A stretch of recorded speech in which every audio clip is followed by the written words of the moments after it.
In Search of the Source, Chapter 17, Crucifixion Pictured. As the crucifixion of Christ is recorded in each of the Gospels, we went over the story several times. Each time more details came out. Even I, who have read on it so much, heard so many sermons, seen films, celebrated Easter, and observed the Lord's Supper so often, found new things to meditate on. And all the more seeing it afresh through the Philopa eyes and language. In Philopa, there is no equivalent for the word crucifixion. Even in English, it's a very specialized word meaning just one thing, and that thing doesn't exist in Philopa culture. Each time we would come to it, we found that there were more points to clarify from erroneous preconceptions. Though they knew the story since before we ever came to live with them, their perception was skewed in various aspects. The practice of crucifying is not part of our culture either, but its tradition and history is, particularly because of Christ. We've grown up knowing what crucifixion is, a form of execution by hanging a person up on a large wooden stake or pole, complete with a crosspiece for the arms, and leaving him there to suffer until he dies. This had all been new to the Philopa. Even in the long heritage of torture and killing, there had never been anything like this. But when they first heard about the crucifixion, they misunderstood it. They thought it meant the victim was killed, then hung up on a cross. For years, that's what they believed had happened with Jesus, until we went through it the first time in the Bible translation process. For the first time, they realized that Jesus talked while he was on the cross. He drank, he prayed. These are activities of a person still living. Yet somehow these incidentals hadn't come across to them before. In fact, the whole reality of the death, and especially the resurrection, hadn't registered with them much, in spite of there being such central tenets of the message from God about his Son coming to earth for men. Of course, we have to realize that the whole thing was a progressive revelation, both in history and for the Philopa. In the Gospels, the crucifixion and the resurrection just happen. Most of the explanation of what it all means comes out later, in Acts or in the epistles.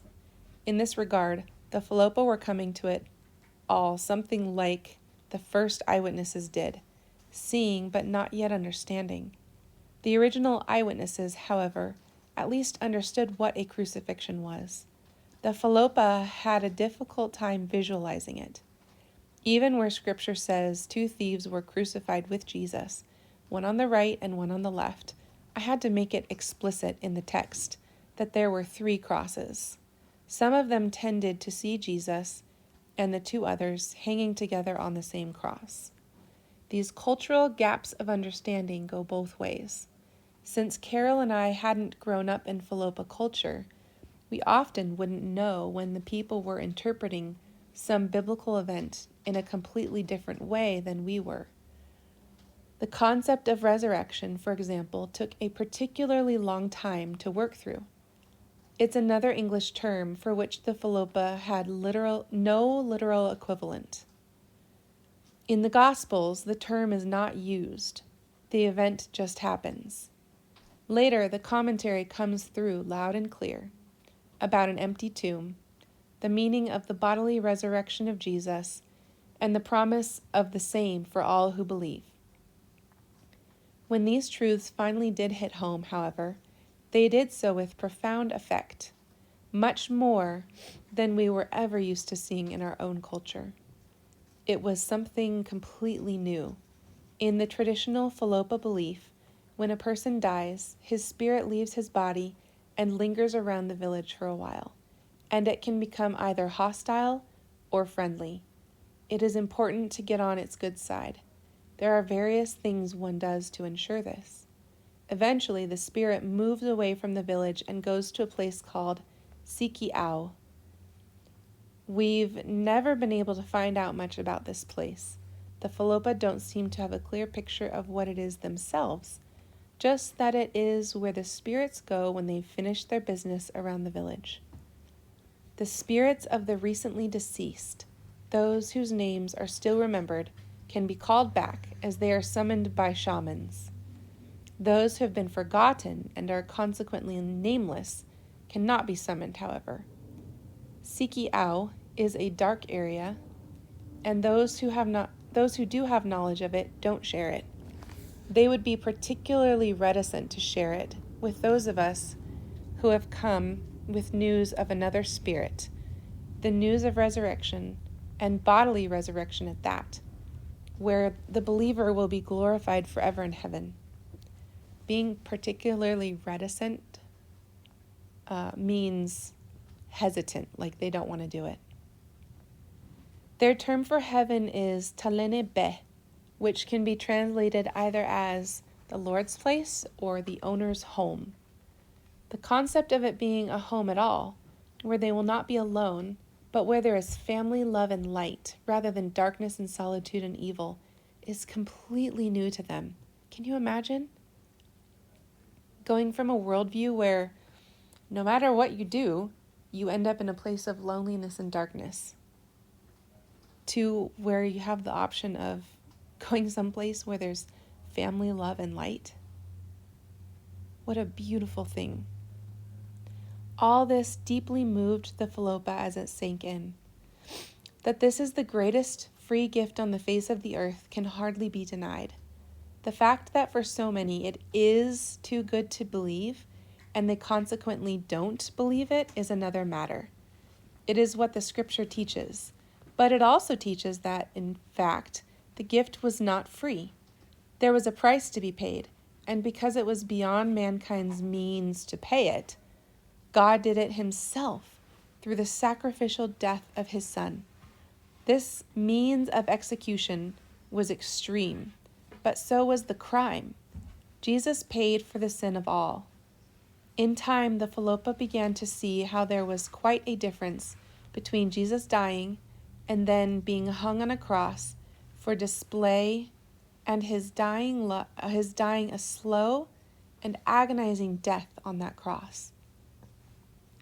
The men involved in the translation process were getting a better grasp of all this. But it was when we got a set of films of the gospel story that it really began to touch the rest of the village. We had a whole set, a dramatic portrayal of the book of Luke. We showed it in the church building every evening for 24 nights after we had translated Luke. People crowded in and sat on the floor, the men on one side of the room, women and children on the other, as is their custom. They were highly intrigued. Since they weren't familiar with films at all, we had to keep emphasizing that this was a reenactment of something that happened. The people in the films were not real people. They were only actors. They were only dressed up to look like the people of long ago to give a better idea of what it was like. Every evening we would read that chapter of scripture in Filopa and then show the film. The film was not in Filopa, so they would have to remember what we just read as they watched the film. It worked pretty well. The parts that they found difficult to understand, we would discuss afterwards. They were really impressed with things like the feeding of the 5,000 or Peter pulling in so many fish that the nets were breaking. But nothing compared with the impact of the crucifixion. A silence came over the church floor as the soldiers laid Jesus down on the cross. He was still alive, everyone could see that, but the silence was only the calm before the storm. At the first hammer blow on the nail into Jesus' hand, all the women in the church erupted into an excruciating wail. It made the scene on the film all the more terrible. The men sitting on the other side tried to keep the women quiet, but they would not stop. "It's not real," they shouted. "That's not really Jesus."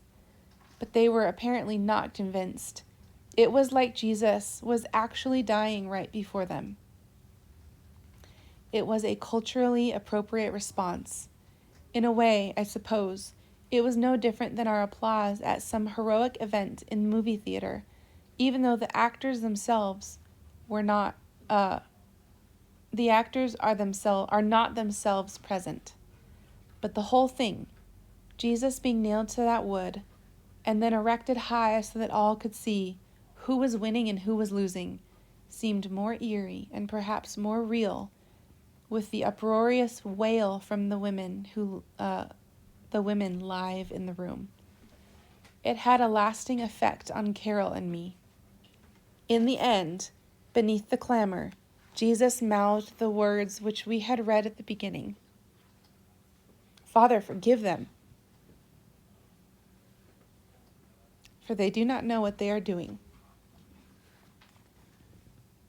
These words of all had the most profound effect on those sitting on the floor of the church. Somehow, though in ways none of us truly comprehended, the Father did hear that prayer and did forgive, not only for, but by this very act of crucifixion. It was another discovery of Bete, the root source of all things. People returned to their huts more sober those evenings. The crucifixion seemed closer to all of us, and our hearts closer to God.